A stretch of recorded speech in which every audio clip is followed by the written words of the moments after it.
शरद पूर्णिमा के दिन एक विशेष व्रत होता है जिसे हम कोजागर व्रत कहते हैं। कहते हैं कि इस दिन लक्ष्मी जी जो होती है वो धरती के ऊपर विचरण करती है और देखती है कि कौन कौन जागरण कर रहा है और कौन कौन यजन भजन कर रहा है। कोजागरण मतलब उस दिन आप गोपाल सहस्त्रनाम का पाठ कर लीजिए, श्री सूक्त का पाठ कर लीजिए, आपसे कुछ नहीं बन पड़ रहा है तो ओम नमो भगवते वासुदेवाय मंत्र का जाप कर लीजिए, लक्ष्मी जी प्रसन्न हो जाएगी। लक्ष्मी जी देखती है कि कौन कौन जागरण कर रहा है, इसलिए उसे कोजागर व्रत का नाम दिया है। लक्ष्मी जी प्रसन्न होती है जागरण करने से। अब इस व्रत का क्या विधान है, इसकी क्या महिमा, ये कैसे प्रारंभ हुआ, तो इसका विधान ये है कि मगध देश में एक बड़े पढ़े लिखे, एक बड़े ही सुशील ब्राह्मण थे और वो जो ब्राह्मण थे बड़े संस्कारी ब्राह्मण थे। वलित उनका नाम था और बड़े ही सुशील थे। उनकी पत्नी एक थी जिसका नाम चंडी था। वो पति का बड़ा अनादर करती, बड़ा तिरस्कार करती।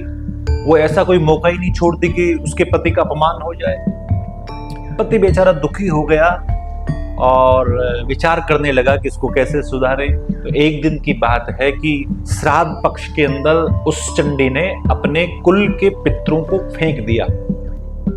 इससे वो व्यथित हो गए, वो ब्राह्मण, वलित ब्राह्मण, और अपना घर छोड़कर जंगल में चले गए। दुखी थे, अपनी ई लीला समाप्त करने वाले थे कि नाग पत्नियां प्रकट हुई और उसको एक कोजागर व्रत का विधान बताया कि आपको रात्रि भर जागरण करना है और लक्ष्मी जी को आपको प्रसन्न करना है।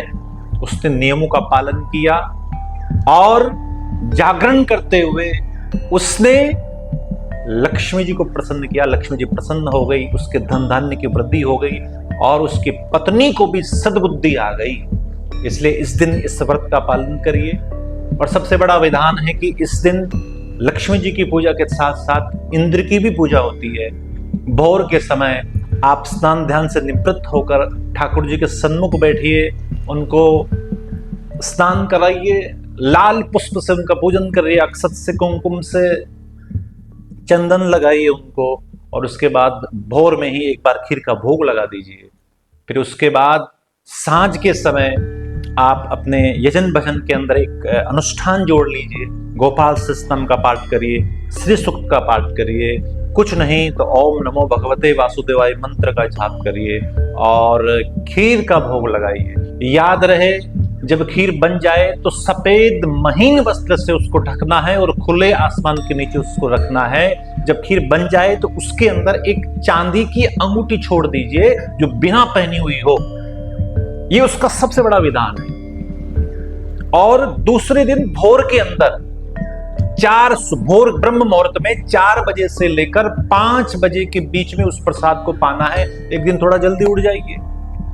याद रहे कि सूर्य की किरणों के साक्षी में अगर आप प्रसाद पाओगे तो उसका प्रभाव खत्म हो जाएगा। इसका सबसे बड़ा विधान है।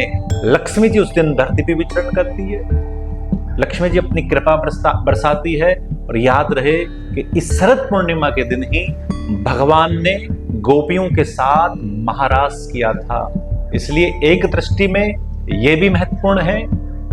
धर्म अर्थ काम मोक्ष की प्राप्ति के लिए आप उस दिन सत्कर्म करिए, ठाकुर जी को रिझाने के लिए यजन भजन करिए और लक्ष्मी जी आपके ऊपर अवश्य ही कृपा करेगी। जय श्री राधे।